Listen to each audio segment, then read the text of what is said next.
ये तो साइंस का ऑब्जेक्टिव लेकर मैं फिर से आप लोगों के लिए हाजिर हूँ क्लास 10th के लिए। चलिए बोर्ड पर ध्यान दीजिए।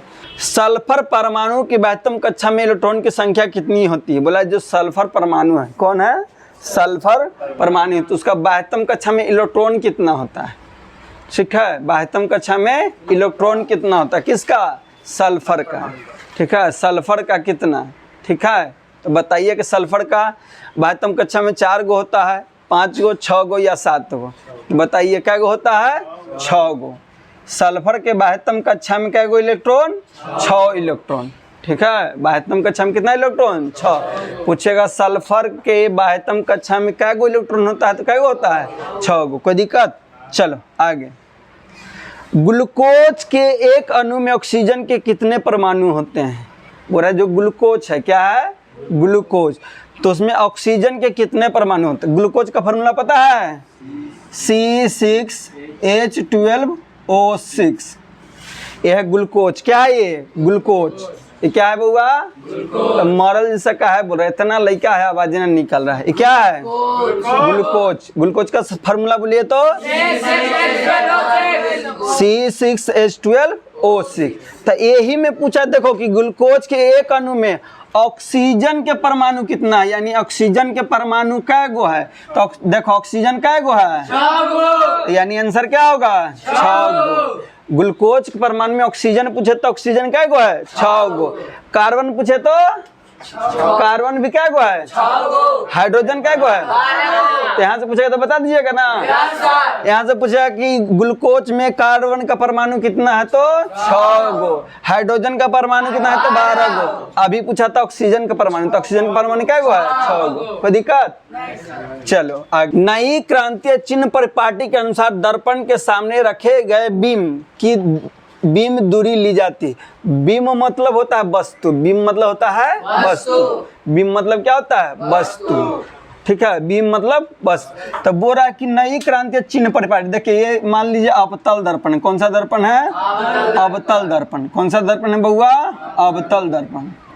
तो पहले तो जानिए कि चिन्ह परिपाटी कैसे होता है। चिन्ह परिपाटी की बात कर रहा है। किसका बात कर रहा है?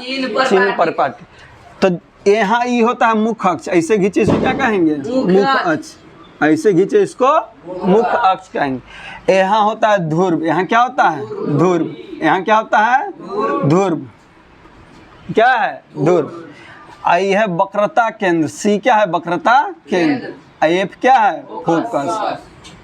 तो जब भी बीम को रखेंगे तो इधरे रखेंगे।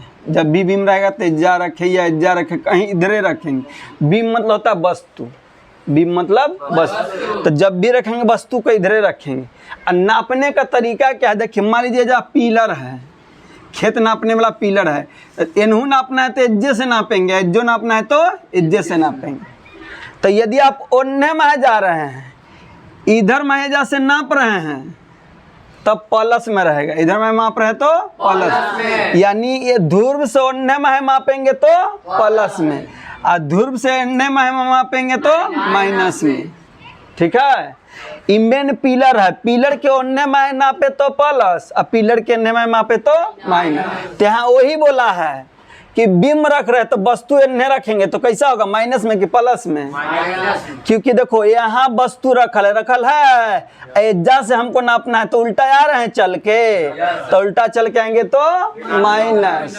उल्टा चल के आएंगे तो माइनस। तो यहाँ बोला बीम के रखने से क्या होगा? तो धनात्मक ऋणात्मक क्या होगा? ऋणात्मक। तो हमेशा वस्तु की जो दूरी या बीम की दूरी हमेशा नेगेटिव रहता है, याद रखिएगा, हम रट लो। हमेशा वस्तु की दूरी क्या रहता है? ऋणात्मक। ऋणात्मक मतलब माइनस में। ऋणात्मक मतलब माइनस में। वस्तु की दूरी हमेशा एकदम गिरहा बांध लीजिए, समझे कि नहीं?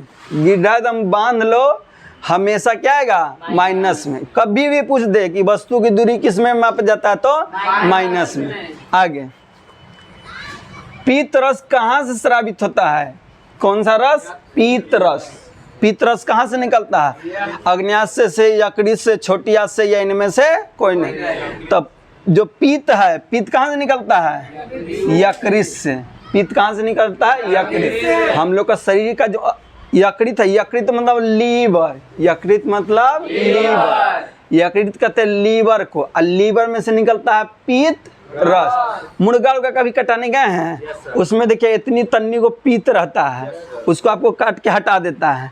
यदि गलती से फूट के पूरा मुर्गा में मिल गया ना तो जहर बन जाएगा, उसी को पीत कहते हैं। तो मुर्गा में देखिएगा इतनी को गोल तन्नी को रहेगा, हरियर नहीं ब्लैक टाइप का रहता है, ठीक है। उसको ऐसे काट के हटा देगा, और वही साथ लीवर भी बहुत सारा रहता है उसका। जो खाते हैं तो नहीं तो हाँ कलेजी खाते तो हम फस मजा आएगा खाने में, ठीक है।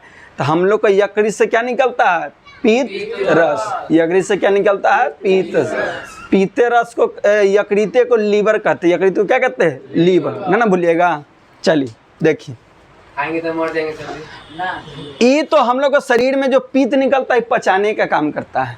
और जिसको शरीर में सही से पीत नहीं निकलता है तो एजा जलन महसूस होगा, एजा जलेगा, कलेजा लगेगा गैस बना रहा है, ठीक है, ऐसे लगेगा गैस बना रहा है। तो पीत रस का निकलना पचाने के लिए बहुत क्या है?